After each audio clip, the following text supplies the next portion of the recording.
있나요? 네, 그냥 진행자가 없는 모양. 안녕하세요.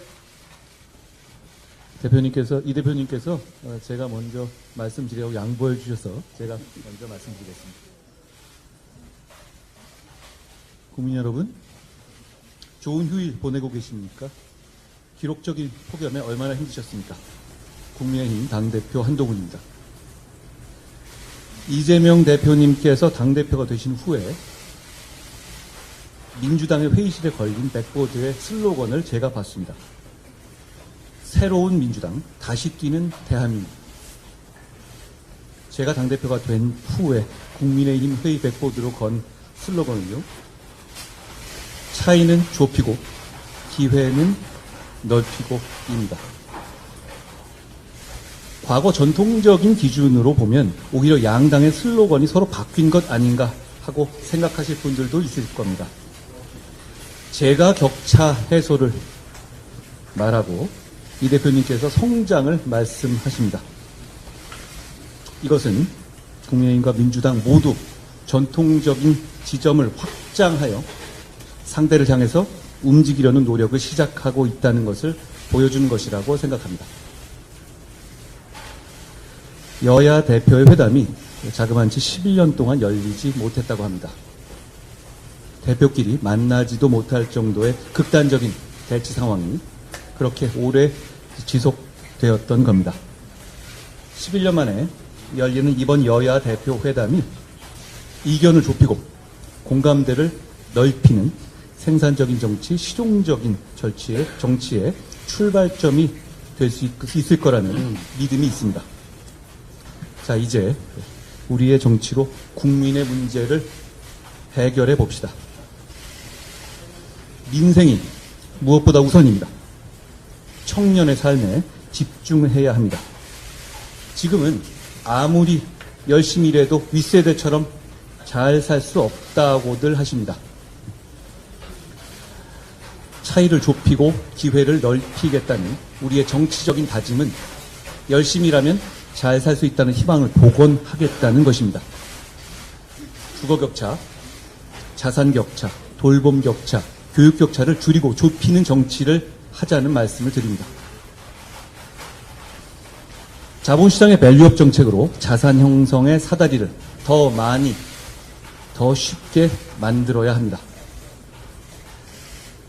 금투세를 폐지하는 데 저희 국민의힘이 집중하는 것도 그런 이유입니다. 불합리한 상속세제 때문에 대한민국의 기업이 기업활동을 중단하는 상황도 막아야 합니다.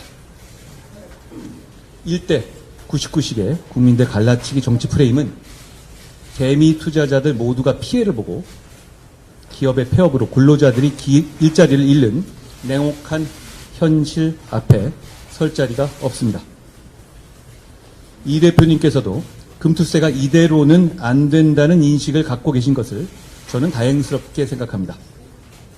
그러니 오늘 우리가 의미 있는 공감대를 만들어 보겠습니다.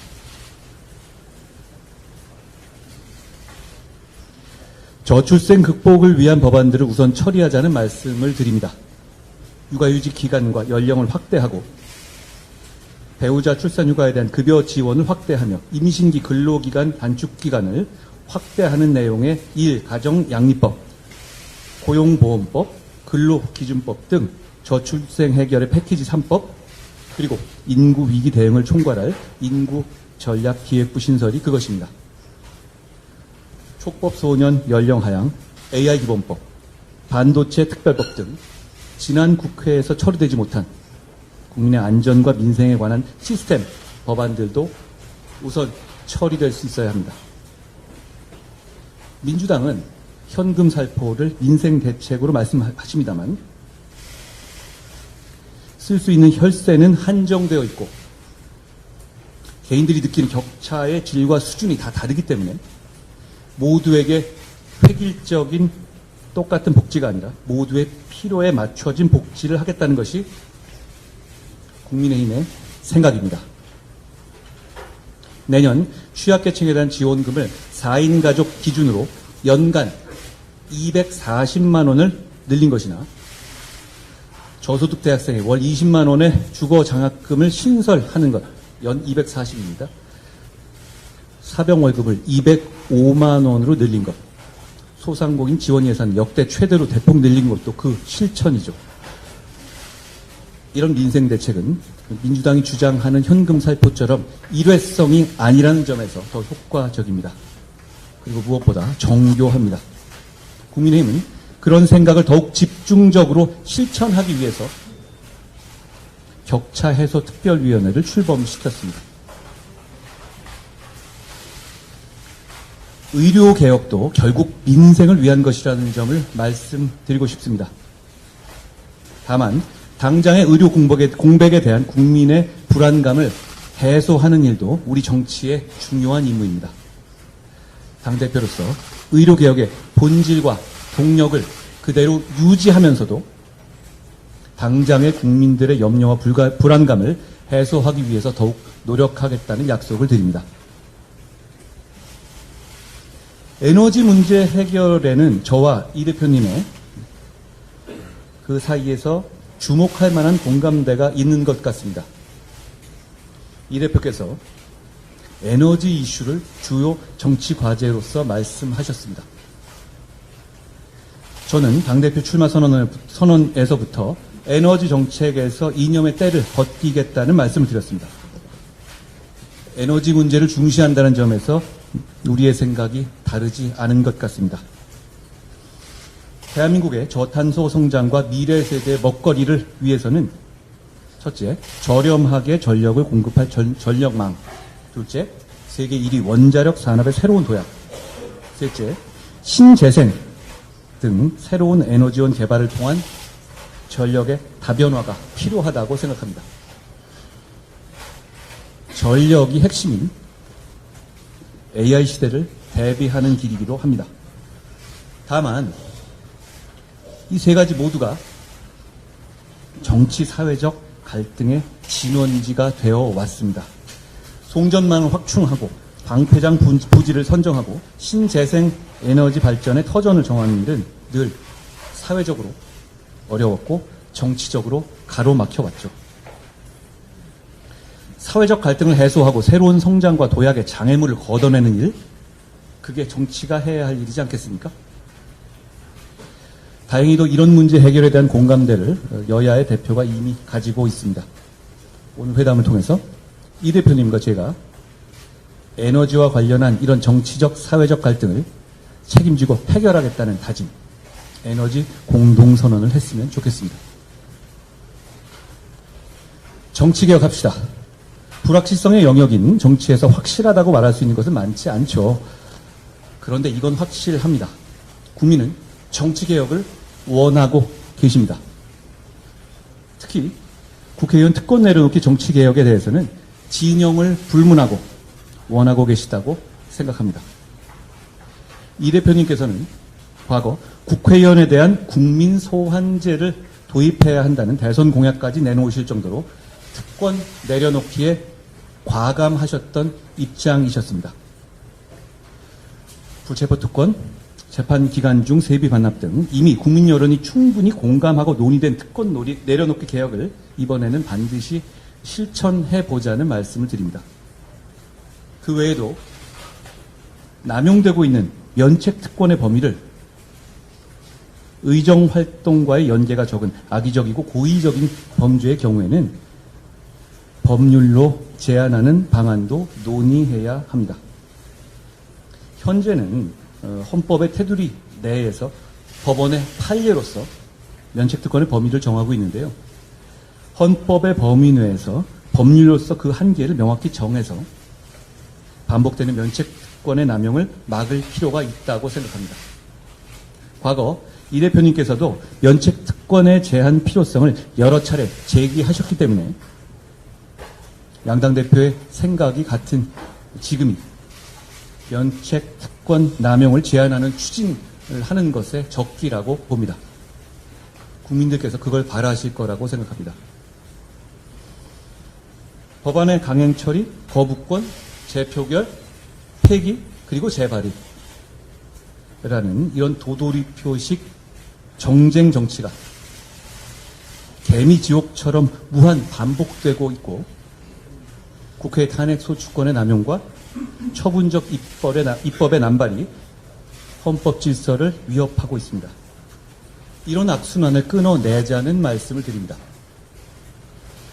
사실 하는 우리도 보시는 국민들께서도 모두 피곤하지 않습니까? 최근 이 대표님을 수사한 검사에 대한 탄핵이 헌법재판소에서 만장일치로 기각됐죠. 이 대표님과 민주당에 대한 수사나 기소에 관여한 검사들을 상대로 시리즈처럼 해온 민주당의 탄핵은 곧 예정된 판결 결과에 불복하기 위한 빌드업으로 보는 분들이 많이 계십니다. 이건 재판받는 한 개인에 대한 문제가 아닙니다. 사법부의 재판에 대해서 주류 정치 세력이 불복하면 민주주의의 위기, 법치주의의 위기가 오고 국민 모두가 피해를 보기 때문입니다. 곧 나올 재판 결과들에 대해서 국민님은 설령 그 결과가 마음에 들지 않더라도 선을 넘는 발언이나 공격을 자제하겠습니다. 그러니 민주당도 재판 불복 같은 것은 생각하지 않으실 것이라고 저는 기대합니다. 무죄를 확신하고 계시는 듯하니 더욱 그렇습니다. 정치개혁에 관해서 한 가지 더, 지방선거 전에 현재의 거주 요건도 없을 정도로 전 세계 유례 없이 허술한 외국인의 지방선거 투표권 문제도 개선하자는 말씀을 드립니다. 이 대표님과 저의 공통점은 중앙정치, 소위 여의도 정치에 오래 물들어 있지 않은 사람들이라는 점일 겁니다. 그렇다면 오늘 우리 두 사람은 새로운 정치를 얘기할 수 있어야 합니다. 오늘 회담에서 우리 두 사람이 정쟁의 중단을 대국적으로 선언하고 미래지향적이고 생산적인 정치개혁의 비전에 대해서 합의했으면 합니다. 거리마다 걸려있는 국민들께서 피로감을 느끼는 자극적인 정쟁 현수막들도 순화하고 자제하기로 합의했으면 합니다. 국회에서 비정쟁 법안을 따로 빼내어 처리하는 민생 패스트트랙을 만들자는 말씀도 드립니다. 우리가 싸우는 걸 모두 멈추지는 못하더라도 어떤 경우에도 민생 법안들의 절차는 신속하고 정상적으로 돌아가게 합시다. 전쟁 중에도 밥은 먹어야 하지 않겠습니까? 22대 국회 첫 정기국회 개회를 하루 앞두고 열리는 11년 만에 여야 대표회담이니 정치보고원의 신호탄이 되었으면 합니다. 회담을 준비하면서 저희의 생각을 정리하고 상대방의 입장을 이해하기 위해서 노력했습니다. 무엇보다 당의 대표인 우리 두 사람의 역할이 중요하다는 것을 느꼈습니다. 한 달에 한 번이나 두 달에 한 번 정도로 대표 회담을 정례해야 할 것도 제안드립니다. 국민들께서 그래도 정치가 계속되는구나 하고 느끼실 수 있게 말입니다. 저는 선당 후사가 아니라 선민 후사하자고 말해왔습니다. 오늘 국민만 생각하고 허심탄회하게 대화하겠습니다. 고맙습니다.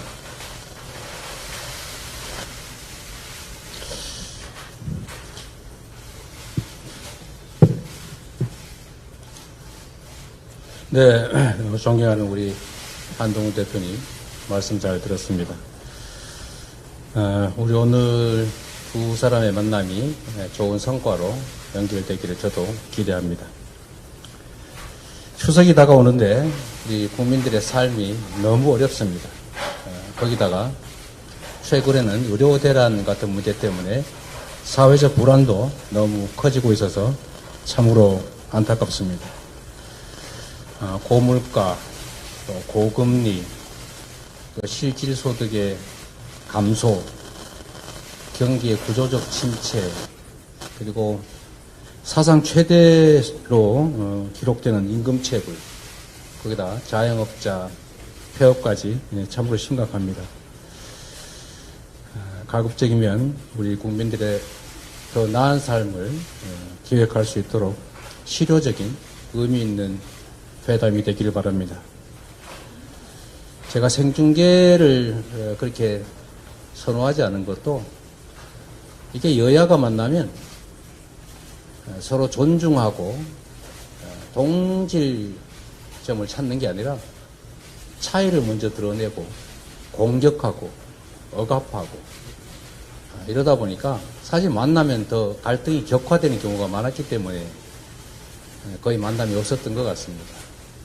그렇기 때문에 더 존중하고 인정하고 그리고 양보하는 그런 태도, 특히 상대에 대한 인격적 존중이 정말로 필요하다, 그런 생각을 합니다.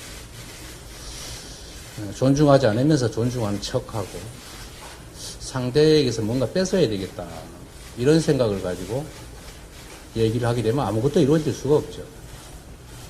그래서 좀 허심탄회한 얘기를 할 수 있는 그런 공간이 필요하고, 그러려면 남들이 보는 공간에서의 대화도 필요하지만 실제로 내 속을 얘기할 수 있는 그런 기회가 좀 필요해서 굳이 생중계에 재고를 요청했는데, 또 다행히 우리 존경하는 한동훈 대표께서 수용해 주셔서 감사드립니다. 실질적인 좀 논의가 이루어질 수 있기를 기대합니다. 그리고 이제 회담에는 공식 의제라고 하는 게 있게 마련인데, 여러 가지 합의를 했습니다만 의료 대란을 공식 의제에서 빼자고 아마 얘기가 된 것 같습니다. 참 안타깝다는 생각을 합니다. 한동훈 대표께서도 정부와의 갈등을 감수하면서까지 일정한 대안을 내시기도 하는 것처럼 이 의료 대란 문제는 국민의 생명에 관한 문제입니다. 이거는 손바닥으로 가리고 또 안 보려고 한다고 해서 없어지는 게 아닙니다. 실제 국민들의 삶을 심각하게 위협하고 있는 사례입니다. 한동훈 대표께서 말씀하신 것처럼 저는 의료계획의 기본적 방향, 그러니까 의사 정원을 좀 늘려야 된다, 필수 공공의료, 지역의료 강화해야 된다 라는 점에 기본적으로 동의합니다.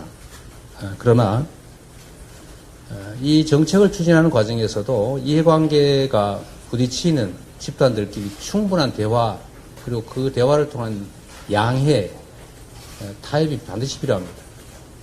일방적으로 힘으로 밀어붙여서 상대방의 굴복을 강요하게 되면 성공하더라도 후유증 피해가 너무 큽니다.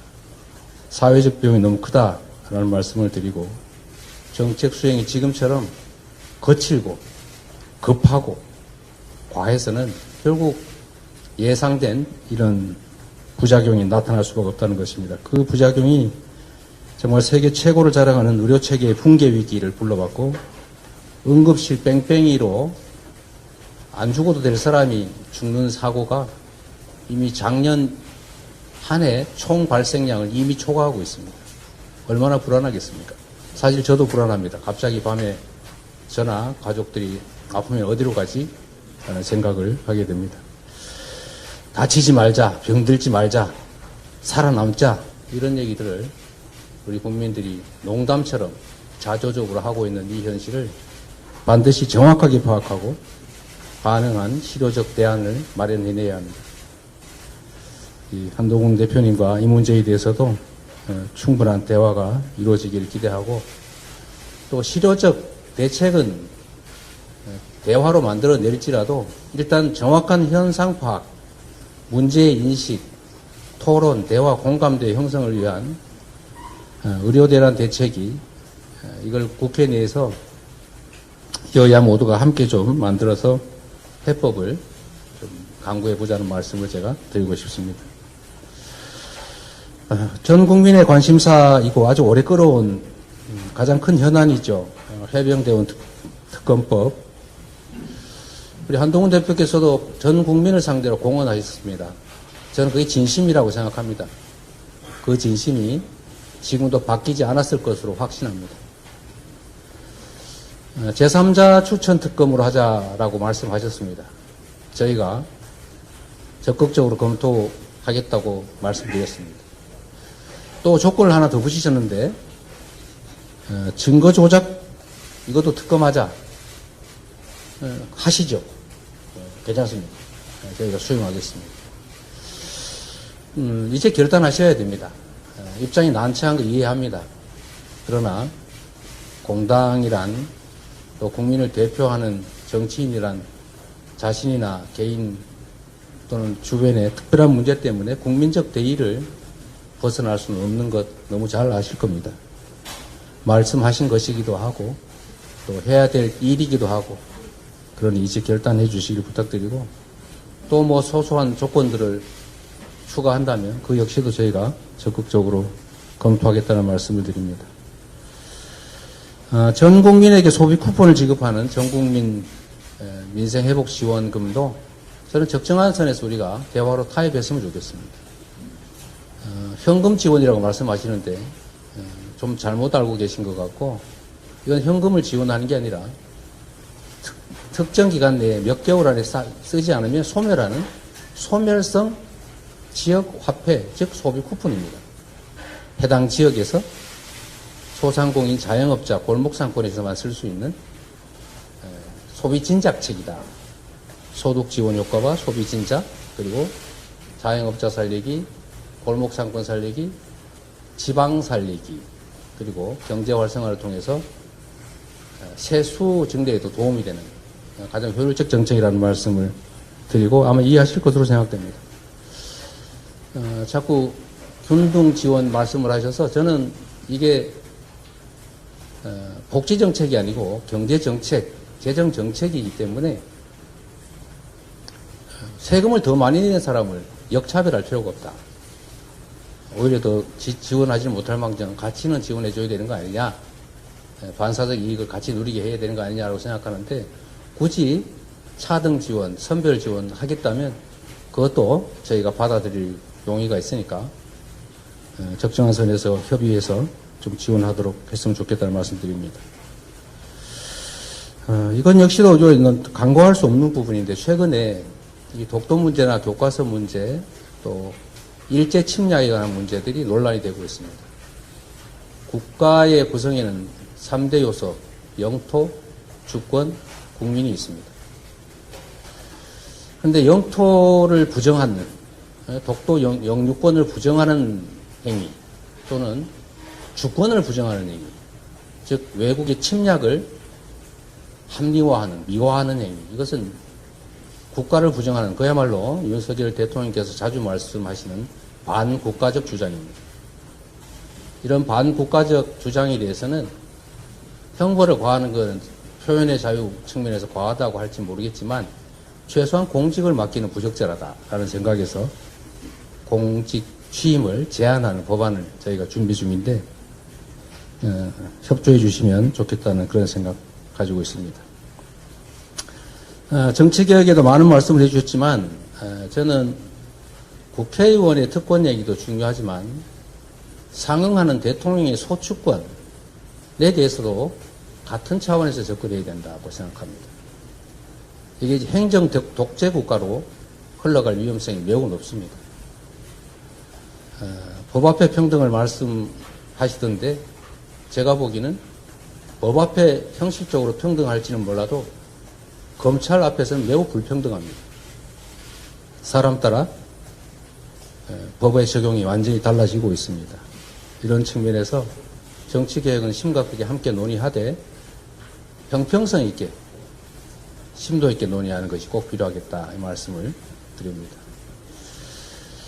특히 최근에 계엄 얘기가 자꾸 얘기되고 있고 종전에 만들어졌던 계엄안에 보면 계엄 해제를 국회가 요구하는 것을 막기 위해서 국회의원들을 계엄 선포와 동시에 체포 구금하겠다라는 그런 계획을 꾸몄다는 얘기도 있습니다.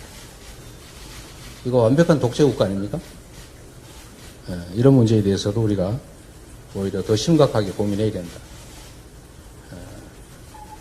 정치적 공세가 아니라 국가와 국민 그리고 이 나라의 미래를 위해서 합리적이고 모두가 동의할 수 있는 안들을 만들어야 된다고 생각합니다. 물론 합의가 쉽지 않습니다. 저는 그 중에서도 합의되는 실현 가능한 것부터 먼저 하자 이런 입장을 언제나 가지고 있고 그래서 정치개혁과 관련해서는 우리 한동훈 대표께서도 공개적으로 약속하셨던 지구당 부활 문제만이라도 우선적으로 좀 처리했으면 좋겠다 그 생각이 듭니다. 정치에서 말은 정말로 중요하죠. 실질적, 실효적 논의가 되기를 기대합니다.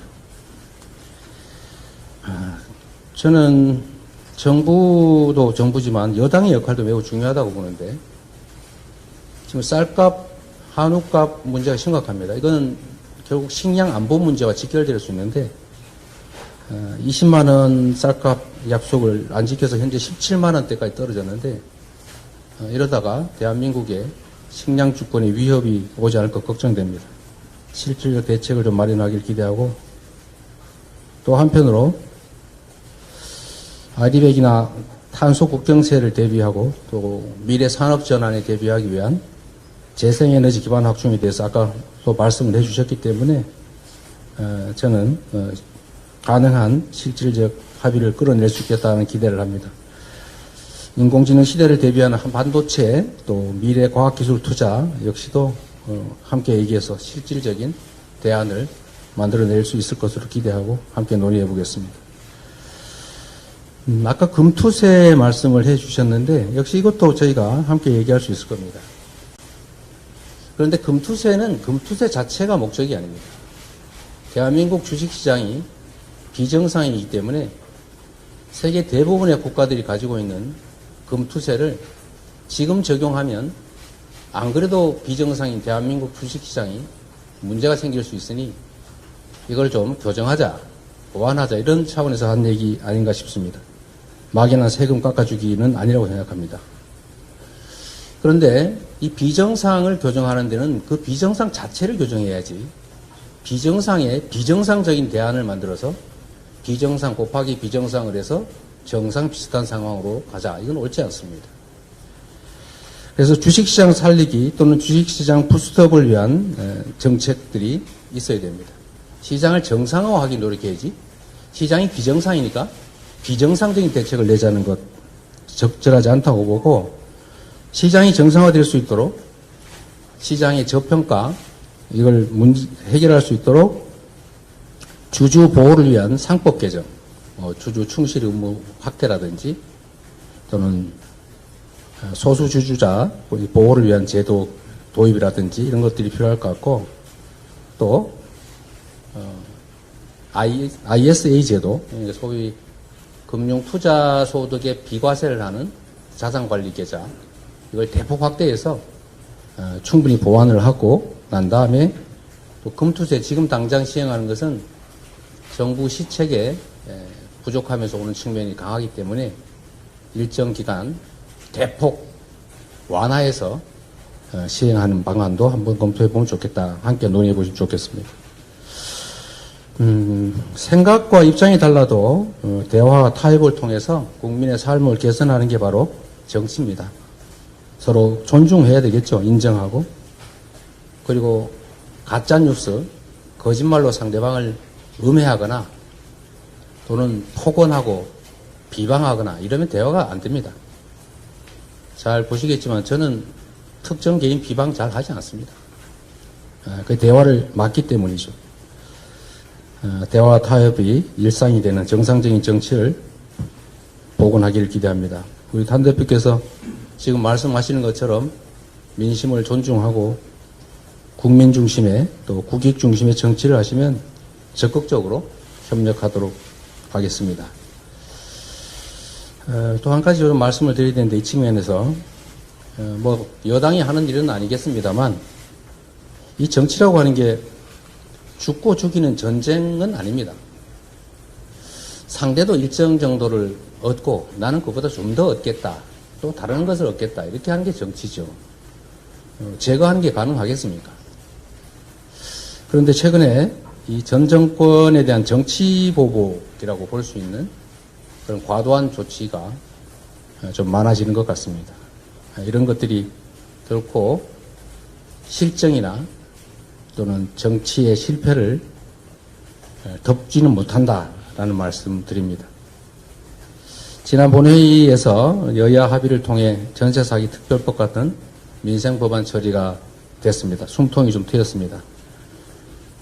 한동훈 대표께서 말씀하시는 것처럼 양보하고 타협하는 정치를 복원해야 되고, 가급적이면 차이를 드러내기보다는 공통점, 같은 점들을 좀 찾아내기 위한 노력을 하고 그 같은 점들을 실천하는 그런 출발점이 되기를 기대합니다. 그런 면에서 보면 우리가 대선이든 지방선거든 총선이든 무수히 많은 공약들을 합니다. 이 중에 여야 간의 공통 공약이 있습니다. 이 공통 공약들을 합의해서 처리를 하는 게 어떻겠냐 제가 계속 제안했는데 지금까지는 진척이 없습니다. 다행히 우리 한 대표께서 좀 전에 합의되는 공감되는 일들은 좀 처리하자 이런 말씀을 해주셨는데, 이번에는 아예 우리가 공통 공약 처리를 위한 협의기구나 이런 것들을 만들어서 공식적으로 공개적으로 공통 공약을 처리해 가기를 기대합니다. 우리 한동훈 대표께서 이런 말씀을 하셨다고 합니다. 그러라고 63%가 저를 지지했다 이런 말씀을 하셨다고 합니다. 맞는 말씀입니다. 정치는 국민의 뜻에 따르는 것이 대입니다. 그 국민의 의사를 존중하는 것, 그게 가장 정치의 근본 아닌가 싶은 생각이 듭니다. 국민들의 선택의 무게를 잘 이해하시고 존중하는 말씀으로 생각합니다. 또 하나 기대되는 것은 내가 내는 대안만이 유일한 정답은 아니다. 더 좋은 대안이 있으면 좋겠다 이런 말씀을 하셨다고 합니다. 정말로 옳은 태도십니다. 다름의 가치를 인정하는 겸손일 수도 있고 내가 틀릴 수도 있다는 것을 인정하는 용기일 수도 있고 대안을 찾아내기 위한 능력일 수도 있습니다. 오늘의 어렵게 마련된 이 자리가 우리 국민들에게 조금이라도 기대를, 희망을 만들고 또 새로운 정치의 돌파구를 만들어내는 계기가 되기를 기대합니다. 고맙습니다.